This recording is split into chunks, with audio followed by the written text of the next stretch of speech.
Kinben Book 6, Chapter 96. South Cotabato, General Santos City.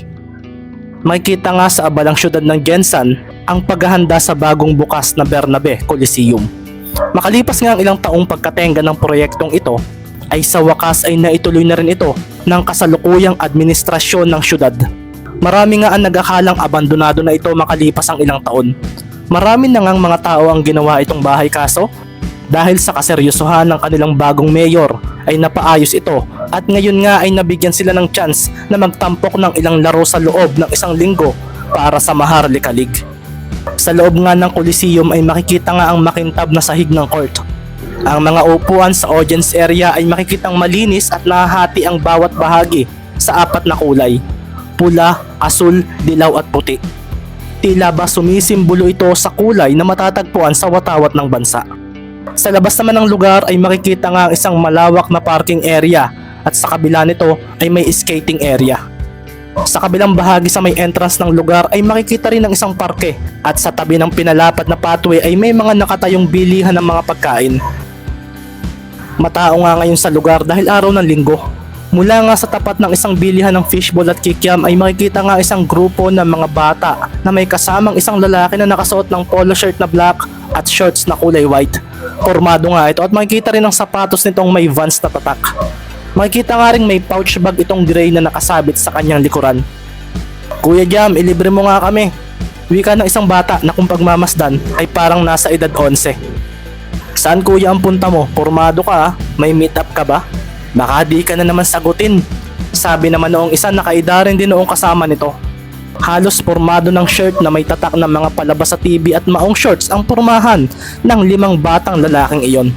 "Bastos ka ba, Anjo? Hindi ko kaya kayo ilibre."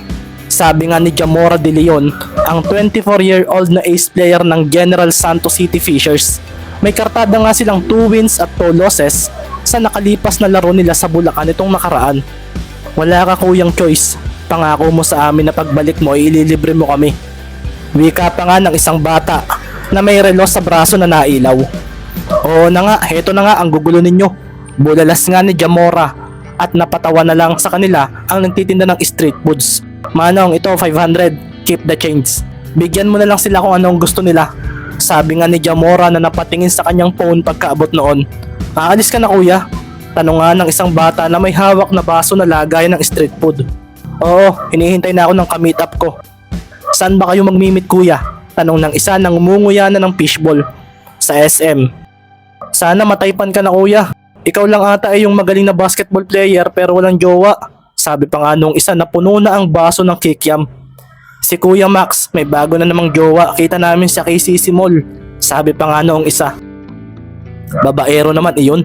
Huwag mo akong itula doon." At isa pa, "Bakit ba parang ang negative ninyo sa akin? Ako na nga ang lagi na nanlilibre sa inyo pero hindi ko man lang narinig na sinusuportahan ninyo ako." Angal ni Jamora at napangiti na naman ang nagtitinda ng fishball sa naririnig niyang konversasyon sa mga nasa harapan niya. "May nirereto kami sa iyo kuya pero ayaw mo naman." Sabi pa nga noong isa. "Mga siraulo kayo, si Sisa ayon. Talagang sa baliw ninyo ako irereto." Bulalas nga ni Jamora at nagtawanan sila matapos iyon. "Siya, aalis na ako." Sabi pa nga ni Jamora na pinagpapalo sa puwetan ang 5 bata na iyon. Ang mga bata na idol daw siya sa basketball pero hindi niya ramdam. "Manong, ikaw na ang bahala. Pwede ka rin kumain if gusto mo." Masayang wika pa nga ni Jamora. "Salamat Jam. Good luck sa laro ninyo sa Webes. Siguradong punong-puno ang Coliseum natin." Sabi nga ni Manong. "Good luck din sa meet up mo. Sana ay maisama mo yan dito sa fishbowlan ko."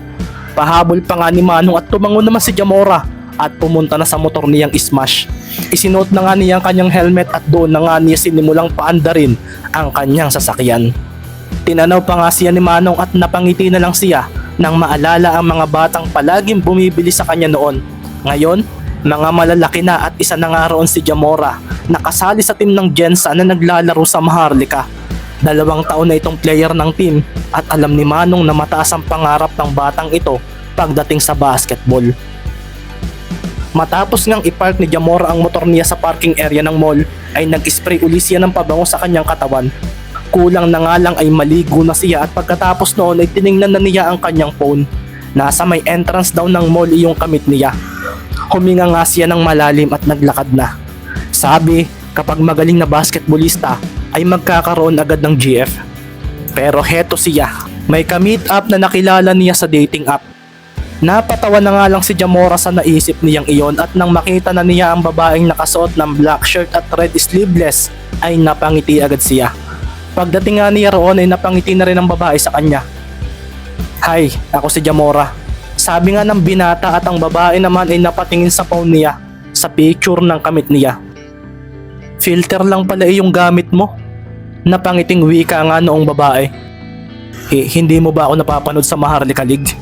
Gusto nga sanang sabihin iyon ni Jamora sa babae pero sa isip na lang niya ito winika.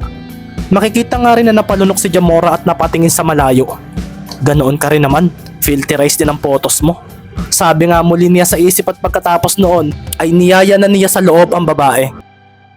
Saan mo gustong pumunta? Pwede bang samahan mo ako sa department store? Sige. Masayang sabi ni Jamora at makalipas ang 2 oras ay makikitang masayang masaya ang babae na may dalang paper bag na may lamang damit. Salamat dito. Hindi man nakakahiya na binili mo yung nakita ko? Sabi nga ng dalaga na makikitang excited nang umuwi para masukat na niya ang damit. No problem iyan. Saan mo gustong kumain? Tanong naman ni Jamora na pasimpleng napasulyap sa babae. Pwede na naman ito. Hindi naman ako choosy. Sabi nga ni Jamora sa sarili. Kumain nga sila sa isang fast food at nilibre niya ang babae. Pagkatapos noon ay makikita na nga ang babae na nakatingin sa kanyang phone. Nako, need ko na palang umuwi. Wika nito at napatayo naman agad si Jamora. Ihahatid na kita sa inyo, may motor ako. May dala naman akong extra helmet. Sabi nga ni Jamora at napangiti naman ng babae. Okay na ako, by the way salamat dito. Sabi nga ng babae na itinaas ang paper bag na may lamang damit at napatingin nga rin siya kay Jamora na may pilit ng ngiti. Sige, next time uli. Sabi nga ni Jamora at pagkalis ng babae ay naiwan na naman siya na napatingin sa malayo. Walang ya, ang bait ko na naman sa babae. Natatawang wika niya nang mapatingin nga siya sa kanyang wallet. Tatawanan na naman ako ng mga teammates ko nito. Dagdag pa nga ni Jamora. Nang tingnan nga niya ang kanyang inbox ay black na siya sa profile noong babaeng nilibre niya. Hanep, nabudol na naman ako. Sabi nga ni Jamora at sa pagtingin niya sa labas ay nakita na nga niya ang isa niyang teammate sa basketball na si Max. Kumaway agad dito sa kanya at pagkatapos noon ay ngumiti na lang siya dahil nakita nga niyang may bagong babae na naman ito. Walang ya, may bago na nga ang isang ito. Ano ba ang teknik nito? Nasabi na nga lang ni Jamora de Leon sa sarili, ang NGSB na ace player ng General Santos Fishers. Kung iisipin ay parang hindi ito totoo dahil siya ang best player ng Team Kaso. Makauwi na lang siguro para makapaglaro. Sabi na nga lang ni Jamora sa sarili at sa pagtingin niya sa phone niya ay makikitang may chat ang kanyang bunsong kapatid na babae. Kuya, pasalubong. Okay, ano ba ang gusto mo? Reply naman niya na napangiti na lang muli.